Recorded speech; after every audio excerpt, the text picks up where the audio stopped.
and welcome back to my channel. This is the Queen of Georgetown here with another video. So for you who are new to my channel, I am a mother, but first and foremost, I am a wife. So you probably see me do a lot of stuff about my baby videos, motherhood and all that stuff. But today I'm going to be talking about wife stuff. So anyways, I'm no marriage guru. I don't know everything about marriage. I don't have a degree in marriageology. I can only talk about my experience and what I've learned. So even though I'm telling you some of these things, you may have to experience some things on your own for it to actually stick and for it to be your own personal experience and your journey, okay? So I'm only gonna talk about mine today, okay? Lesson number 1 that I learned. I am responsible for my own happiness. My husband is not responsible for that. There is nothing that he can do all together every day of his life to make me happy. That was very hard for me to learn because I used to say all the time, I'm not happy. You're not making me happy. He can't do that. You know why? Because I'm always changing. There are things that I liked when I was dating him that were different when I was engaged, that also changed when I got married. Nobody can keep up with that. He cannot make you happy, sis. It's impossible. And that's a huge burden and responsibility to carry, being in charge of somebody else's happiness. Girl, find you something to do. Do the things that you love to do. If you like to go shopping, if you like to watch movies, if you like to hang out with your girls, find a hobby, do something that makes you happy internally. You are in charge. Only you can control your happiness. Which brings me to number 2. Don't pay so much attention to that person that you forget about yourself. Let them live. Girl, if he likes to play video games, let him play the game. Let him play the game. Now that was very tough because I hated the video games starting off. I hated, fantasy football. So much other stuff that didn't involve me. And that made me so sad. Do not wrap yourself so much in this man or woman that you forget about yourself and that you're trying to take away from what makes them happy. Number 3, there is no such thing as fairy tales. We watch all these chick flicks and all these movies and all these things that are like, oh yeah, a man is supposed to do this and a woman is supposed to do that. And this is the perfect formula for a relationship. It's a lie. It's not true. It's a glimpse in time, a moment in time in a movie screen that they put it in a plot just so that you can fall in love with this storyline. It's not true. Every relationship is different. There's no such thing as fairy tales. And that includes relationship goals, is what y'all like to call it. Honey, you have no idea what goes on behind people's closed doors. You don't know what skeletons people have in their closets. You don't know what kind of fights they have. You don't know what they've overcome together. You don't know what they're still going through. You don't know what they've learned to accept. Well, while you're over here making somebody else's relationship, your goals, you have no idea what it is that you're really wishing for. Don't be envious of anybody else's relationship. Your relationship should be your own goal. Period. Yeah, I'm gonna just leave that. I'm gonna just leave that right there. I'm gonna come back because I'm not done with that point. So back to that whole goals thing. Now, don't compare your spouse to anybody else. First of all, it's disrespectful. Can you do that for me? Oh, can we do that? And sometimes they may be good at this, but the one thing that your man might be killing, they may be, Don't do it. It's not fair to anybody to be compared to somebody else. That is so unrealistic. So, number 4, babe, you cannot raise a man or woman. But in the words of K. Michelle, you can't raise a man. No. Especially for those of you who are like me, who's like a cougar. Yes. You can't raise him, sis. You just can't. You're not his mama. You can't raise a man. You can't be talking to him like he's your child, telling him what to do. it's a respect thing. So, you know, my husband, he'll be like, this, yada, yada, blase, blase. And I'm like, boy, you still wet behind the ears. What you know? What do you know about that? I'm only 2 years older than him, by the way. I look younger, but I'm 2 years older. But anyway, the point is, you cannot raise him. You cannot tell him what to do. You can't come in there and charge like you have all the answers to life and he just needs to listen to you because you know everything and he don't know nothing because he's a few years behind you. Or you feel that he should be somewhere else that he's not, so now you're going to try to build him in. No, sis, you cannot raise him. You cannot make him. You cannot build him. Can you lift him up? Yes. Can you build him up? Yes, but you cannot actually take parts and be like, here, this is what I want you to be. I'm going to take this here, sugar and spice and everything nice, and this is, you're going to be this man here. You can't do it, sis. It's not fair to him, and it sure ain't fair to you. Find you somebody that you're okay with today. The way he is today, not what he has potential to be, because at the end of the day, you will be frustrated in trying to make him somebody that he is not. And that is your fault and not his, because you chose him for what he was today. Sorry. Which brings me to point number 5. Girl, the one thing that I learned early on in marriage is that you don't know as much as you think you know. In our lives, we think we have all the answers to life based off of the life that we've lived and what's been put into us as kids and our lifestyles and things like that. And then somebody else comes in with their own ideals, their own perspectives. And you're like, what? That's weird. That's wrong. That can't be right, because my life, the way I've lived it and the things that I've learned, it's right, and everything else that you're doing is absurd. No, pride is a killer in marriage, and being okay with not only learning, but also unlearning certain things, and that includes behaviors, habits, ideals, mindsets, things like that. Now, not to say to forsake your foundation and who you are at the core, but there are certain things that you just have to unlearn as being okay that are not okay. And that's the beauty of marriage, when you come together and you're like, oh, you have this information. Oh, I have this. Oh, let's put this together and make it our own. And now we see, oh yeah, wow, this is actually what it is. You don't know everything. And when you come in with the I know everything attitude, nobody want to talk to you. Check yourself before you wreck yourself. She ratchet. Number 6, make sure that your marriage is purposeful. What is it that you guys are coming together to do together? It has to be something bigger than you.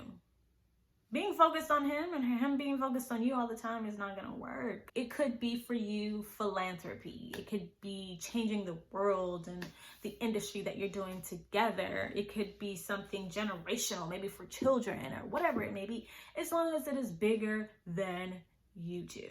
If it's not, you will be tired of looking at each other, wondering like, why are you here? Why are you here? Like, what are you doing? Why am I here? What are we doing? Talk about these things at the dating stage. They're very important, because you may think, oh, I want to travel the world, save all the children in the orphanages and do all these great things. And this person might be a homebody, so I ain't going nowhere. Number 7. Okay, community in marriage. Some people tell you, your marriage is supposed to be a secret. Everything that goes on in your marriage is between you and God, and nobody else should know what's going on with your marriage. For me, I believe in community in marriage. I don't think it's okay to tell everybody your business. That's not where I'm going with that. It's important that you allow your spouse to,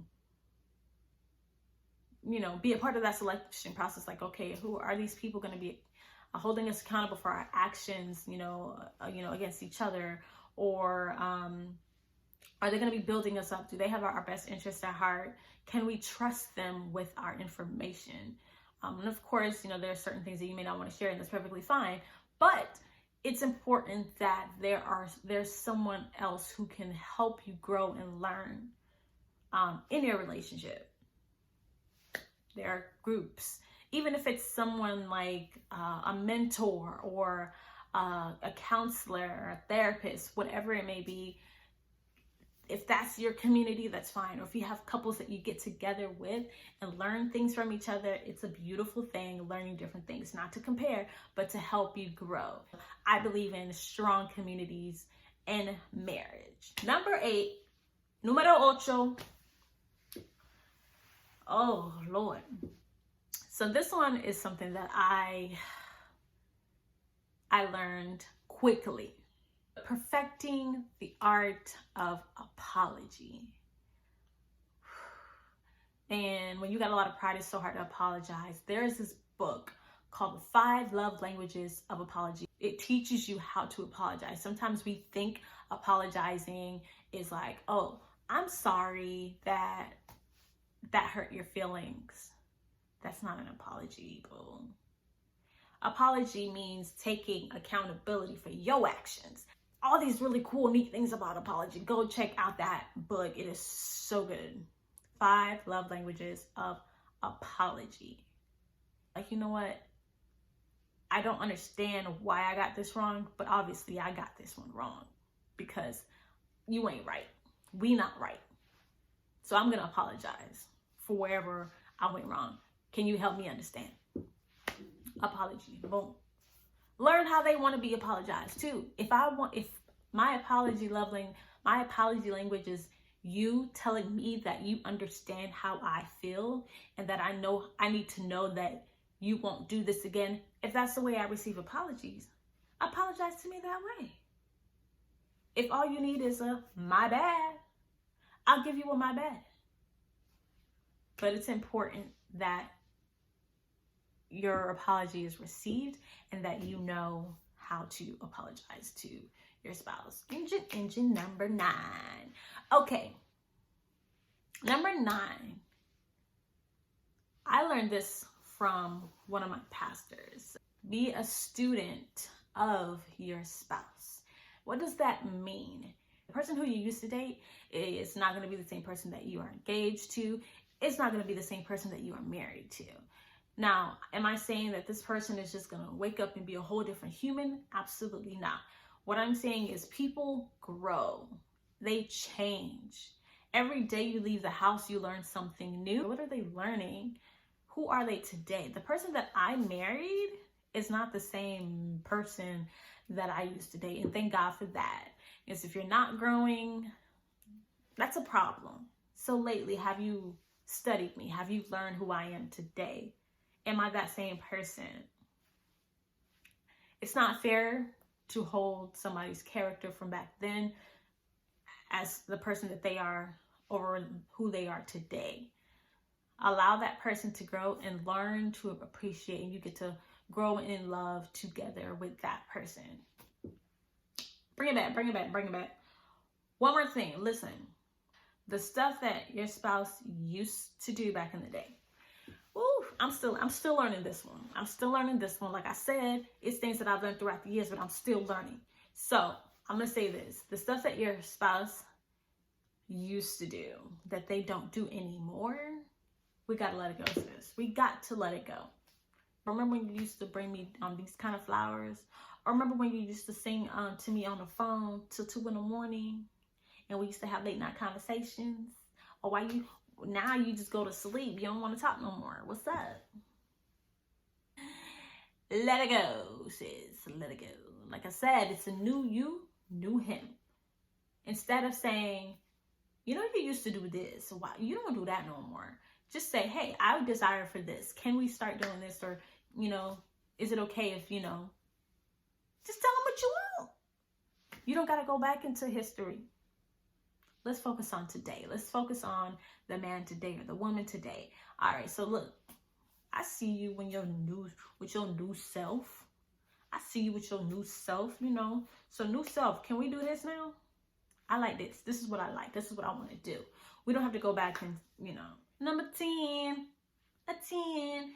When a person is communicating with you, there are certain things that you expect them to understand because of your paradigms, your life, your upbringing, your learning, and everything that makes sense to you, all your schemas and everything that's in your mind.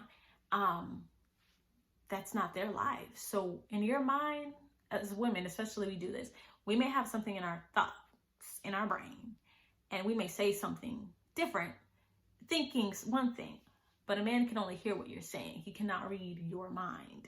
So although you feel something and you're thinking something, if that exact thought doesn't come out of your mouth, he will not know because he's not in your head. He didn't live your life. He didn't live your life, sis. You don't know. He cannot read your mind. Say what you mean what you say. Number 11, most important part of communication is listening. If my spouse is talking and in his conversation, if I'm disagreeing with what he's saying, you can always feel that rising on the inside of you. It's coming up. Ooh, I can't wait till he's finished because I'm about to.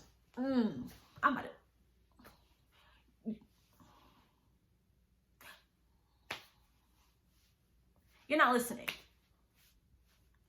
Period. You're not listening to understand. You are listening to respond, and that is not okay in communication. So if somebody is talking and all you're thinking about is your response to what they're saying, take a minute, pause, stop, ask them to repeat what they're saying after you've calmed down and are actually focusing on what they're saying and not anywhere in your brain you're preparing your response. If you are preparing your response, you are not listening. You are listening to respond. You're not listening to understand. Because if you're listening to understand, what should be rising up are questions. Did I get this correct? Are you saying this? Is this how you really feel about this? Like, can you explain that some more? That is listening to understand. Which brings me to number 12. Set boundaries. Boundaries in the way that you disagree. In a disagreement, you have to say to yourselves, okay, these are the things that we're not ever going to do. One, you can say, I'm never going to raise my voice at you. One, I'll never slam the door. I'll never hang up the phone in your face. I'll never call you out your name. I'll never curse at you. I'll never, whatever it is, I'll never, talk down to you, diminish you, whatever it may be. Set the boundaries. And if you feel, I'll never throw anything, I'll never put my hands on you, those are very strict, hard boundaries. And those are the things that you talk about before you get married. Like, because I fight different than you fight. If one boundary is crossed, it opens the door for all boundaries to be crossed. And now anything goes. And that is not the kind of relationship that you want to have. It is violent. It can be volatile. It can be toxic. Set boundaries. This is what we're going to do. This is not what we're going to do. I don't care how mad you ever get. Don't you ever. Number 13. All right. So this one I learned from my mother-in-law. She says this to me all the time because sometimes I'd be like, can you come get your son back? And she would always tell me, don't major over minors. And I love that saying, and I say it to myself all the time. And I apply this to every area of my life. Don't major over minors. Basically, in the words of Queen B, let's not make big deals out of the little things, because I got big deals and I got little things.